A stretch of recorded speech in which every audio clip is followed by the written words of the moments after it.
Eh bien bonjour à tous, je suis Sébastien de la société Rénovation Toiture Occitanie. Vous en avez l'habitude, je fais régulièrement, voire même tout le temps, des tutos d'entretien concernant l'amélioration de vos toitures. Et aujourd'hui nous avons été missionnés par un client dans le cadre d'un diagnostic et d'une expertise globale de sa toiture pour savoir où il en était. Dans ce cadre-là, on va regarder un petit peu tous les points forts et tous les points d'amélioration à apporter à cette toiture. Et on va commencer par s'intéresser à la structure de la toiture.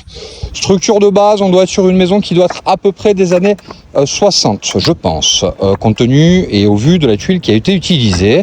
Mécaniquement parlant, la toiture a déjà été un petit peu retravaillée parce qu'on peut voir que le fêtage a été refait avec un système à sec sur la partie de la maison, mais pas sur la partie du garage. On le verra tout à l'heure rapidement. Et cette toiture, elle commence à marquer des infos qui laissent à savoir que si le client ne prend pas les bonnes décisions, tôt ou tard, il changera la toiture. Pour un paramètre qui est relativement simple, c'est qu'il a déjà commencé à changer pas mal de tuiles à droite, à gauche, et que la vraie question, c'est pourquoi. On y revient dans 3 secondes.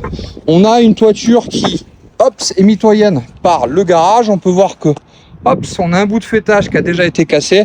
On va peut-être prévoir de le remplacer à moyen terme. Encore une fois, il n'y a pas d'urgence.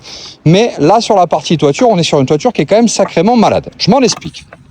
Souvent, les gens ne savent pas qu'une tuile de façon naturelle est un élément poreux. On peut voir que la toiture est pas très vieille, celle-ci du moins, ce bout-là. Et naturellement, ce bout de toiture, il commence déjà à s'encrasser. Pour un paramètre qui est simple, c'est qu'une toiture, une tuile, qu'elle soit neuve ou qu'elle soit vieille, c'est un élément poreux. Comment on sait qu'une tuile elle est poreuse et qu'elle est beaucoup trop poreuse? Sur un paramètre qui est relativement simple. Vous retournez votre tuile, si elle commence à devenir blanche, ça sent pas bon. Ça veut dire que la tuile ne joue plus son rôle d'étanchéité, qu'elle contient des sels minéraux au moment de la cuisson. Et naturellement, à un moment ou à un autre, elle va rejeter en fait l'eau par le bas. Et dessous, on a quand même une structure qui est en bois et le risque, c'est qu'elle se déforme. Quelle est la maladie de la tuile? Voilà, vous l'avez là, c'est ce qu'on appelle du lichen. Le lichen, c'est un champignon et une algue. C'est l'ennemi de votre toiture. Sur un paramètre qui va être relativement simple, c'est que votre tuile, comme on peut le voir, elle en développe beaucoup. Alors, elle a différentes formes, il y en a un peu partout.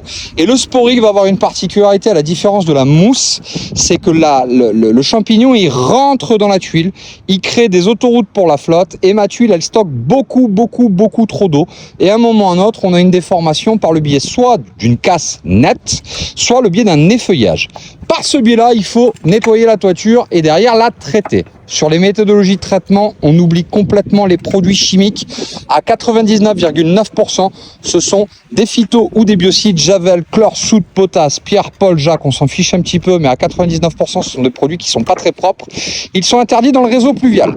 Nous vous proposons un système 100% écologique pour pouvoir nettoyer et traiter votre toiture. Vous n'avez qu'un seul numéro à composer, c'est le 05 32 78 28 47. On se déplace de Bordeaux à Nîmes dans tout le Grand Sud-Ouest. Vous souhaitez avoir un diagnostic global de votre toiture, savoir comment il faut l'entretenir, qu'est-ce qu'il faut faire, ce qu'il ne faut pas faire, vous nous appelez 05 32 78 28. On se déplace rapidement. Vous n'avez plus qu'à nous appeler. À bientôt.